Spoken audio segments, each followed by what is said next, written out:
A recurring decimal is a decimal number where a digit or group of digits after the decimal point is repeated forever.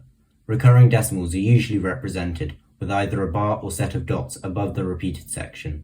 For example, if you take the number 0.3 and add a dot above the 3, you get 0.3 recurring. This means that the 3 is repeated forever. If you take the number 0.16 and put a dot above the 6, then only the 6 is repeated. However, if you put dots above both numbers after the decimal point, it indicates that both the 1 and the 6 are repeated forever.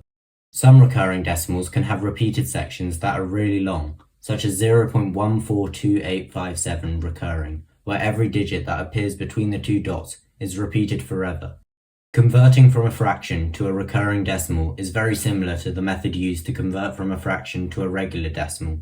You just have to divide the numerator by the denominator. Without a calculator, the best way to do this is with the bus stop method. Let's take the fraction 5/27 for example. First, draw the bus stop and write the number 27 outside the bus stop on the left and the number 5 inside the bus stop on the right. Now we can start working it out. How many 27s are there in 5? There are none, with 5 left over. How many 27s are there in 50? There is 1, with 23 left over. How many 27s are there in 230? There are 8, with 14 left over. How many 27s are there in 140? There are 5, with 5 left over. And finally, how many 27s are there in 50? There is 1, with 23 left over. As you can see, the decimal is beginning to repeat itself, and if we carry on, it will keep repeating forever, so there is no point in carrying on. This means that the fraction 5/27 can be written as the decimal 0.185 recurring. Converting from recurring decimals to fractions requires a completely different method. Let's take the decimal 0.3 recurring for example. First, we need to define the decimal as a variable. This just means that we need to assign the decimal to a letter. This is usually the letter x, so we write let x equal 0.3 recurring.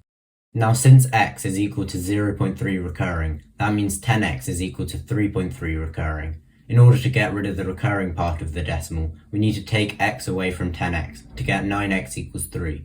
To get x on its own, we need to divide both sides of the equation by 9 to get x equals 3/9.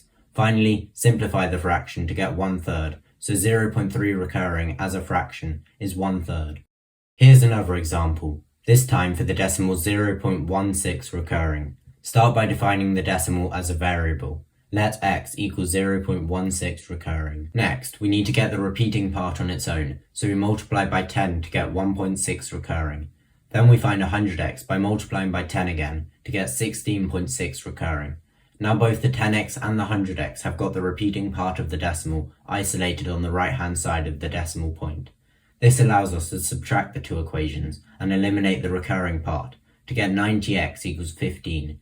To get the x on its own, we need to divide both sides of the equation by 90 to get x equals 15/90, which when simplifies gives us 1/6, so 0.16 recurring as a fraction is 1/6. Here's the final example. Start by defining the decimal as a variable. Let x equal 0.54 recurring. Next, multiply by 100 to get the repeating part on the left side of the decimal point. Now we can subtract the two equations to get 99x equals 54. To get the x on its own, we need to divide both sides of the equation by 99 to get x equals 54/99. This can be simplified to get the fraction 6/11, so 0.54 recurring as a fraction is 6/11. Here's an exam style question for you to try. Press pause and have a go. When you're ready for me to go through the answer, press play.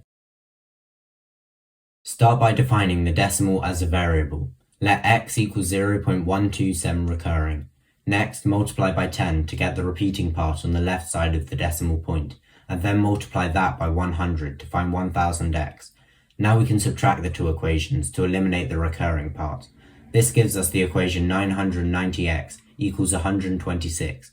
Divide both sides by 990 to get x equals 126/990. And finally, simplify this fraction to get 7/55.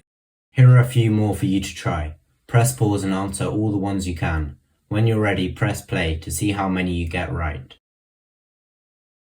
Here are the answers. If you have any questions, just write them down in the comment section and I'll try to answer them as quickly as possible. Thanks for watching and I'll see you next time.